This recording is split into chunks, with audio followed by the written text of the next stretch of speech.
I'm Mike Vardy, and this is the Productivityist Podcast.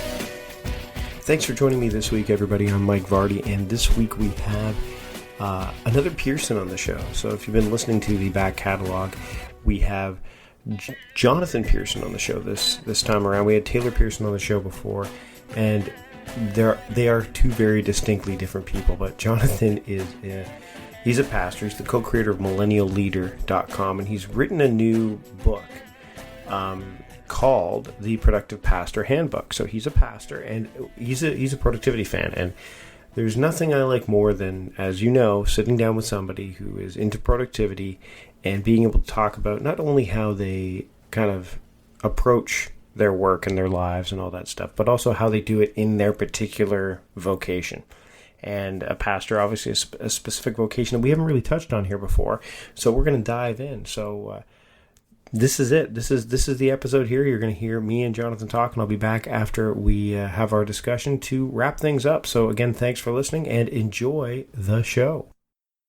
And thanks for joining me on the show today. Thank you so much. Glad to be here.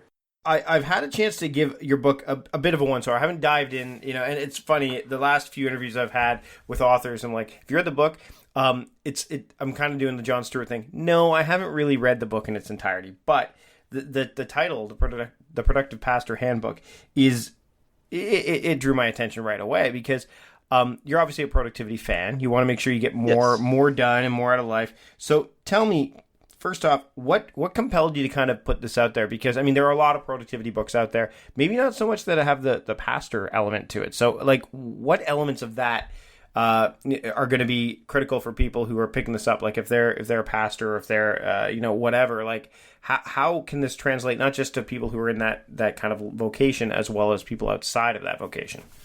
Yeah, I mean, absolutely. I think a lot of us and most of the people that listen to your podcast are probably leaders of some sort. And so, good leaders, I mean, it's widely known inside and outside of the church, quote unquote, that good leaders impact people. And so one of the things that I wanted to do with the Productive Pastor Handbook is, of course, hit the niche of pastors, because I think there's a lot of pastors out there overwhelmed, but just leaders in general that are overwhelmed with all they have to do. But at the end of the day, our goal as good leaders is to impact people.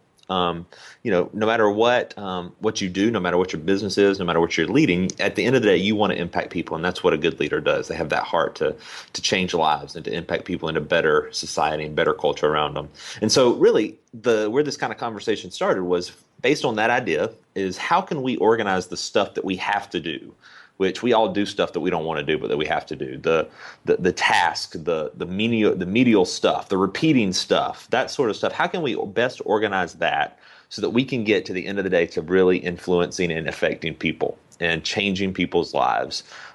Because, I mean, the fact is that no matter what you do, you have that stuff that you do on a weekly basis, on a daily basis, that you don't necessarily want to do, but it's a necessary evil. And so the better we can organize that stuff and the better we can organize the people stuff, the more impact we can have on those people. So that's really where it came from, just an idea of, hey, I want to be most efficient with my time. I want to make the most impact with people, and I only have that limited time. So how can I best organize and how can I best produce to maximize on that?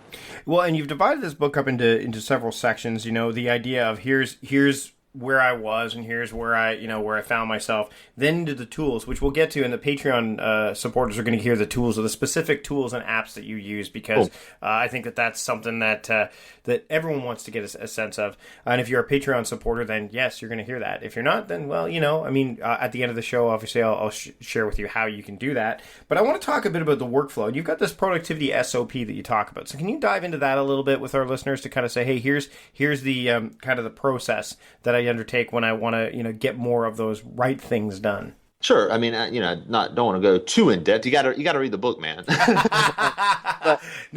So give them the elevator pitch. Absolutely. Yeah, no. I'm certainly not here just to sell books. It's really, I mean, it's nothing revolutionizing. I think for us that love productivity, and a lot of your listeners are just productivity junkies, which is myself. We kind of know that process a little bit. It's centered kind of around that GTD idea, which I hear you just left, by the way. But anyway, and so it's just kind of a productivity SOP, SOP. The S is start. Really, when we're organizing anything, or project, a big project, a small project, a family project, we have to start. And so the start is the initial creation of the project and the dumping of the task into that. And so what I encourage people to do is, when you open up a new project, just dump every thought you can think of, everything that you may have to do during that project, at least that you know about up front, and dump it in there. And start also includes those inbox tasks, those things that you're just thinking of as you go throughout the day, you're laying in bed at night. Just start. That's the first part of productivity, is just starting. I think there's so many people out there that are so overwhelmed with what they have to do, and with this productivity workflow conversation. I mean, it can sound really convoluted, but really just start. Start by listing out those tasks and dump those somewhere where they're safe, where your mind doesn't have to continually run through that mind loop that we talk about a lot. And then the O is organize. Once you have your task in your inbox, once you've started your project, you've dumped all those tasks in there, then you can start to kind of drag them around and organize them. And one of the tools, and I know that we don't want to give all of them away right now, but one of the tools that I use is Todoist. I know you've been a Todoist user in the past too. And one of the great things about Todoist is it allows you to drag tasks, and so you can just click on them. You can kind of organize them, as long as you don't have any kind of urgency listed with them. But you can organize them however you want to. And so the organize is, what do I have to get done first? What do I have to do second? What do I have to do third? What can I give away? What can I give to somebody else? That sort of thing. And then the P is produce. Get it done. One of the things that my mind, I guess, gets overwhelmed with sometimes when I start a new project, and I do a lot of different little things, is when I look at this new project that I have to do. For me, it can be an event, it can be a staff retreat, whatever it may be. I look at this project and I'm just overwhelmed with the amount of stuff that I have to do, even if I've done it before. And so that productivity SOP really helps with that, because once I begin to list those steps out individually, I may not be able to organize an entire staff retreat today, but what I can do is I can make a call and get prices for hotels. What I can do today is I can make a call and make dinner reservations. And so once I begin to check those tasks off, then the project's not quite so overwhelming. And so for me, as a pastor, one of the things that people in my kind of field, I think a lot of times we're so people focused that we completely miss getting things done. And so a big project like that seems so overwhelming, but really it's just about starting, it's about organizing, it's about producing. Now, one of the things I do want to touch on in terms of tools is you do mention Evernote in the book. Now, one of the things that I found at your blog, and I'll put the link in the show notes, of course, is the idea that, and you and I share this, is that Evernote is not ideal for task management. Now, I've talked about why I don't believe it is, in a manner of speaking. What's your thoughts on it? Because I think Evernote, in the right use cases, is an incredibly invaluable tool, but in the wrong use cases, it can become a real detriment to your productivity. Yeah, the thing that I do not like about Evernote is partly it's the time that it takes for me to put a task into it. That's one of the things I love about. I'm an iOS user, and so that's one of the things I love about the new widgets, is that I can just simply hit my phone, scroll down, and I can click and be in Todoist in a heartbeat. And so if I'm in Evernote, I've got to find the right notebook. I've got to, even if I'm kind of that limited notebook idea, which I'm not, I use a lot of different notebooks, probably need to get that fixed, but but I have to search for the right notebook. I have to enter enough to get below the last task that I did, so it'll be in order. And then, there's just not a lot of flexibility there. And so to me, by the time I have to do all that, I could have probably done the task. But also, I've just kind of lost the enthusiasm, and can sometimes even lose that task that was in my head. Well, and the structure, it's not ideal. The structure isn't there. I know, you and I could probably look at it and say, okay, well, reminders, there's this. We know that Todoist links up to Evernote now. There's some components there. Which is not going well, apparently. No, it's not as seamless as they would like. But I think that goes to show, and I think this is something you allude to in your book, is that, you're the driver. Like you can't, I like automation to a point, but when you rely too heavily on it, then it will collapse. You need to be the one that drives it. You need to be, like you said, you need to be the leader. You need to be the one that says, okay, you know what? If I want to store stuff in Evernote, I'm just going to, like for example, right now I'm working, as we record this, I'm working on a small product as part of the Gumroad Small Product Labs kind of thing. And I have a task in there called make measured progress on this. It's not even a very specific task. It's just work on product every day. And in there, I have, in the comments section, I have the links to the Evernote notebook. Right. Yes. But I manually copy and pasted those. Like, that's what you have to do. And I think that when you do that, at least you know that you could, and I think this is related back to all productivity practice. If you know that that's been taken care of, then you can take care of the things that matter, as opposed to worrying about whether something's going to break or not, right? Right. And I think a lot of times us as kind of productivity people, if you consider yourself one of those, sometimes we get so caught up in structuring ourselves and creating the most automatic workflow and that sort of stuff, that sometimes that almost becomes the detriment to us actually getting stuff done and us actually being productive.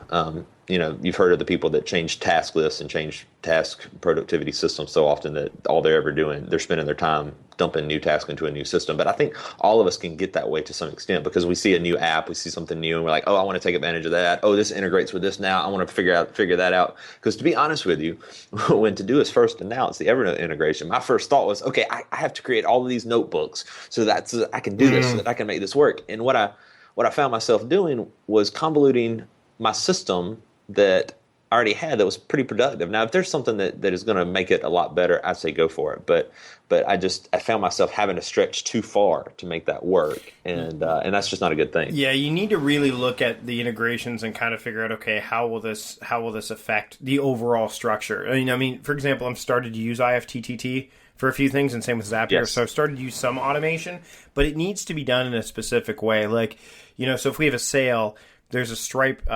Stripe can talk to IFTT, which then sends it to a Google Doc or something like that. Right. Like, that's helpful for my wife, because my wife says, "Oh, we just something just came in, and now it's in the spreadsheet." So when bookkeeping comes down to it, it's all there. So I mean, there are definitely some bonuses to automating certain things, especially when it comes to email. And I want to talk a little bit about email in a second, because it keeps you out of email, but I think that ultimately, and I've talked about this before, you want to focus on the approach, not the app, because the apps come and go, they change, they get acquired, all that stuff. So, I mean, who knows? Todoist down the line could get acquired by somebody. Sure. Wunderlist got acquired by Microsoft. Who's to say Todoist won't get acquired by Google or something like that? Would not be surprised at all. Would not be surprised. So let's talk a little bit. There's a couple things I want to touch on, because I don't want to. Obviously, I want people to buy the book. But what I want to do is, I've been looking at your blog.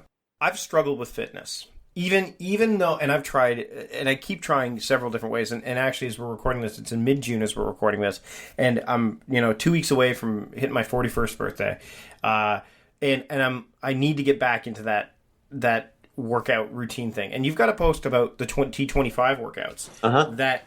I have T25. I like the idea of T25, and I've written about this because of the Pomodoro technique.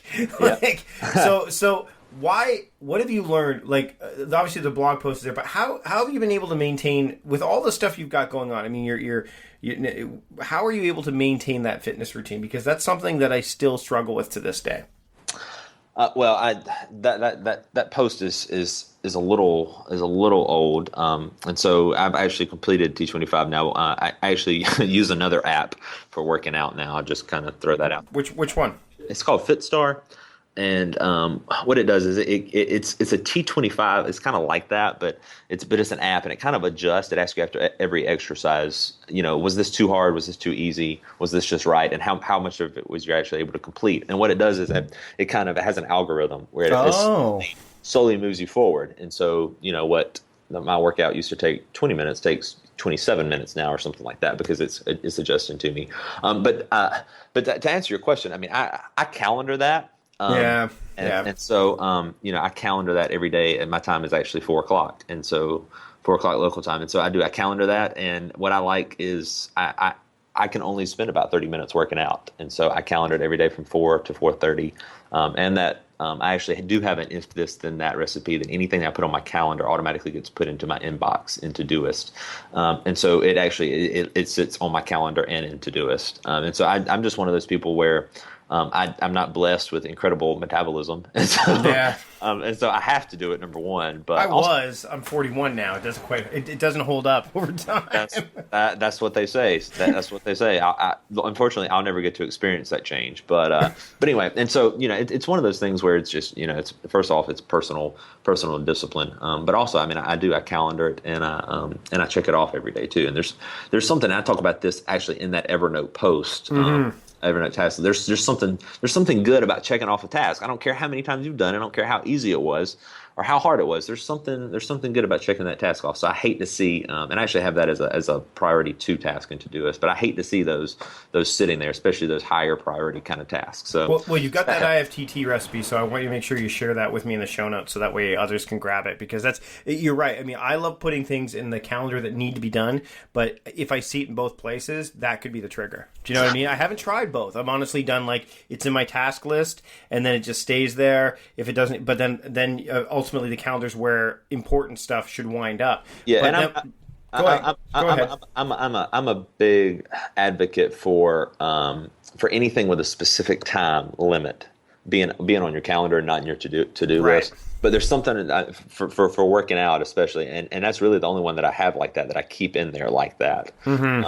There's something about seeing that. Now the if this then that recipe that dumps calendar events into Todoist, it actually helps too, because I can see at the beginning of the day my appointments for the day, whereas I don't necessarily check my calendar every morning, but I can at least see those, and so.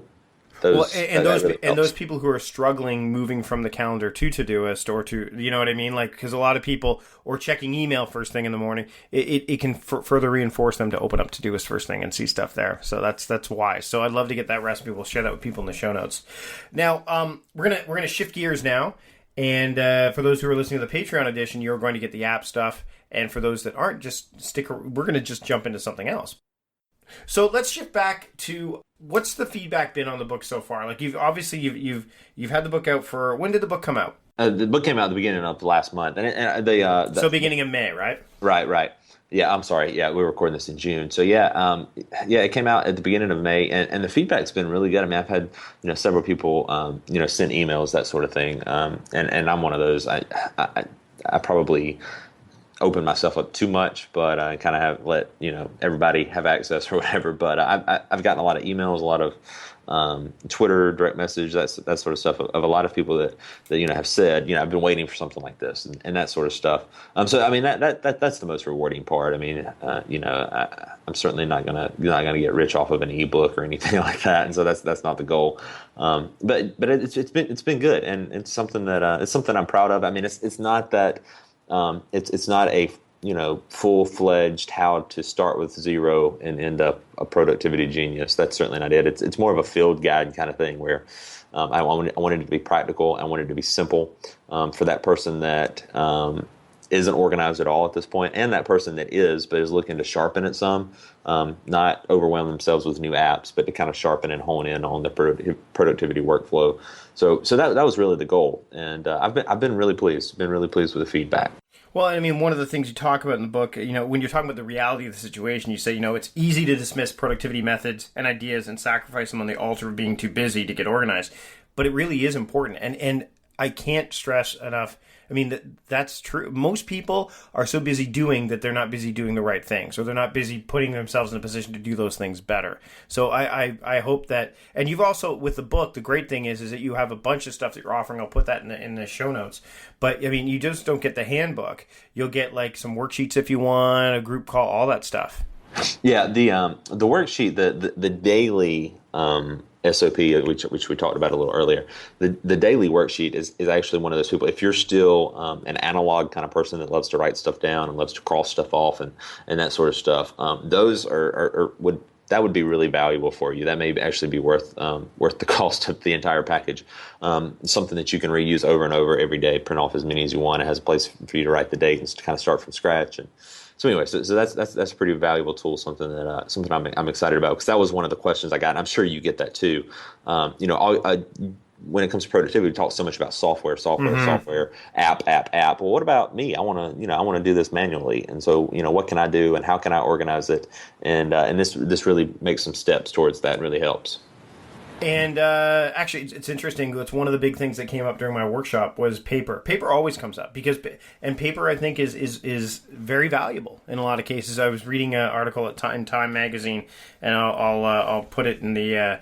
And I think there was actually one in the New Yorker where they talk about how moleskins are the darlings of the startup world, and Time talks about why you should write it down and all that stuff. So, I mean, there are definitely valid points to sticking with paper. Yes, definitely. And especially for capturing, especially for those moments where it's just I don't want to look like I'm tweeting, and so entering something into drafts, even though drafts is a great tool to capture stuff. Sometimes it's great just to pull out a Baron Fig notebook or something like that and say, hey, you know what? I'm going to write this down, and that way it shows it's important. Yeah, my problem is I never can remember where I wrote it down. And so if I don't have that one spot for it, then I can. Yeah, and again, get it out of my head. But that's a personal. Yep. We have to find our own system, and that's one of the things I caution about too. Is don't take this system necessarily. You can kind of eat the fish, leave the bones, kind of thing. You don't try to take somebody else's way of doing things and make it fit into you. You gotta be productive the way you think and the way you are. The key is just to be productive and get it done and impact people. And on that note, let's wrap things up. So, Jonathan, where can people find the book and you on the World Wide Web? You can, on the interwebs, you can find me I'm at jonathanpearson.net. And the book is theproductivepastor.com. Theproductivepastor.com. Awesome. And on Twitter, you've got a Twitter handle? I'm just at Jonathan Pearson. I was an early adopter and got the name. So awesome. All right. Well, thanks so much for joining me. Everyone, go out and pick up this book. I mean, like you said, alone for it's $6 for the handbook, and you get the toolbox. You get the worksheets, screencast video, all that stuff for $40, which I think is a great deal because the group call, the screencast. I mean, the thing that I like about what you're putting here too is that your pricing is aligned with the way I think, which is helping people. You know what I mean? Yeah, and if you give stuff away, people think it's crap. If so you have to, you have to charge some, certainly, spend time and effort on that. But I certainly didn't want to put it out of reach of people either. There you go. So check it out, Jonathan. Thanks so much for joining me this week on the show. Absolutely. Thanks, everybody. And that wraps it up. So you can head over to Jonathan's website. It's jonathanpearson.net, or go to churchmag.press/productive-pastor. Of course, these links are in the show notes. And you can pick up Jonathan's book, The Productive Pastor Handbook, which has not just the book, but there's also several tiers that we talked about during the show. That's it for this week. I want to thank you all for your support. If you enjoyed this episode, please leave me a rating and a review in iTunes or your podcast aggregator of choice, because it helps people find the show. And also, if you are interested in helping out the show monetarily, head over to patreon.com/productivityist. There are several perks involved for those who contribute to the show in that regard, including a bunch of things regarding, like the new Night Owl action plan that I've just created. You'll get that if you contribute at the $5 level or above. And if you are contributing at the highest level, then you'll get 20 minutes with me of Productivityist coaching. So there's lots of reasons to look at that as well. But until next week, and as we're recording this, I am getting ready to celebrate my birthday. And then after that, head off to the World Domination Summit. And that's what we're going to have in the next episode. We're going to have a lot of stuff directly from the World Domination Summit. So I'm really excited about that. Again, thanks so much for taking the time to have me as part of your day. And we will edit point there. And we will speak to each and every one of you and a few more next week. Until then, keep moving things forward.